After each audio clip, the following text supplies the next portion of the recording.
जय श्री कृष्ण। स्वर्ग के रास्ते में 5 पांडवों में से कब, कौन और किस पाप के कारण नीचे गिरा, आइए जानते हैं। महाभारत के युद्ध की समाप्ति के बाद सभी पांडव सशरीर स्वर्ग गए थे। स्वर्ग अर्थात हिमालय के किसी क्षेत्र में जहां इंद्रादि का राज्य था। 5 पांडव अपना राजपाट परीक्षित को सौंपकर जब स्वर्ग की कठिन यात्रा कर रहे थे, तब इस यात्रा में द्रौपदी भी उनके साथ गई थी। सभी चाहते थे कि हम सशरीर स्वर्ग पहुँचें, परंतु रास्ते में कुछ ऐसा घटा कि एक एक करके पांडव नीचे गिरकर मृत्यु को प्राप्त हो गए।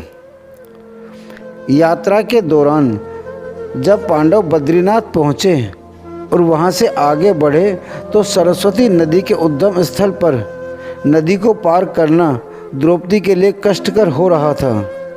ऐसे समय में भीम एक बड़ा सा चट्टान उठाकर नदी के बीच में डाल देता है। द्रौपदी ने इस चट्टान पर चलकर सरस्वती नदी को पार किया था। कहते हैं कि माणा गांव में सरस्वती के उद्गम पर आज भी इस चट्टान को देखा जा सकता है। इसे वर्तमान में भीम पुल भी कहा जाता है।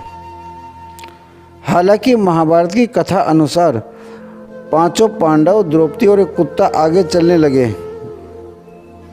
जब द्रौपदी लड़खड़ाकर गिर पड़ी, द्रौपदी को गिरा देख भीम ने युधिष्ठिर से पूछा कि द्रौपदी ने कभी कोई पाप नहीं किया, तो फिर क्या कारण है कि वह नीचे गिर पड़ी। युधिष्ठिर ने कहा, द्रौपदी हम सभी में से अर्जुन को अधिक प्रेम करती थी, इसलिए उसके साथ ऐसा हुआ। ऐसा कहकर युधिष्ठिर द्रौपदी को देखे बिना आगे की ओर बढ़ गए। थोड़ी देर बाद सहदेव भी गिर पड़े।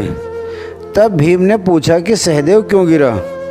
युधिष्ठिर ने कहा, सहदेव किसी को अपने जैसा विद्वान नहीं समझता था, इसी दोष के कारण गिरना पड़ा। कुछ देर बाद नकुल भी गिर पड़े। भीम के पूछने पर युधिष्ठिर ने बताया कि नकुल को अपने रूप पर बहुत अधिक अभिमान था, इसलिए आज इसकी यह गति हुई है। थोड़ी देर बाद अर्जुन भी गिर पड़े।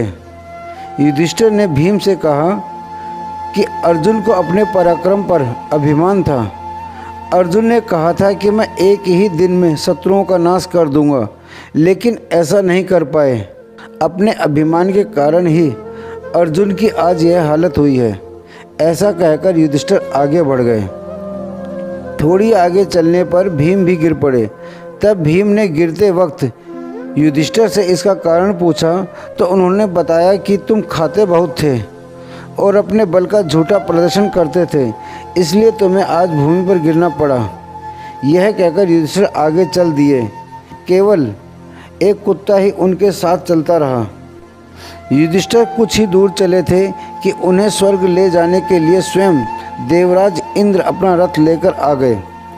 तब युधिष्ठिर ने इंद्र से कहा, मेरे भाई और द्रौपदी मार्ग में ही गिर पड़े हैं, वे भी हमारे साथ चलें, ऐसी व्यवस्था कीजिए।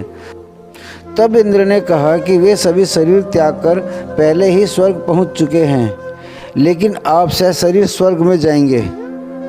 इंद्र की बात सुनकर युधिष्ठिर ने कहा कि यह कुत्ता भी मेरे साथ जाएगा, लेकिन इंद्र ने ऐसा करने से मना कर दिया। काफ़ी देर समझाने पर जब युधिष्ठिर बिना कुत्ते के स्वर्ग जाने के लिए नहीं माने, तो कुत्ते के रूप में यमराज अपने वास्तविक रूप में प्रकट हो गए। युधिष्ठिर को अपने धर्म में स्थित देखकर यमराज खुश हुए। इसके बाद इंद्र और युधिष्ठिर रथ में बैठकर स्वर्ग की ओर चल पड़े। जय श्री कृष्ण।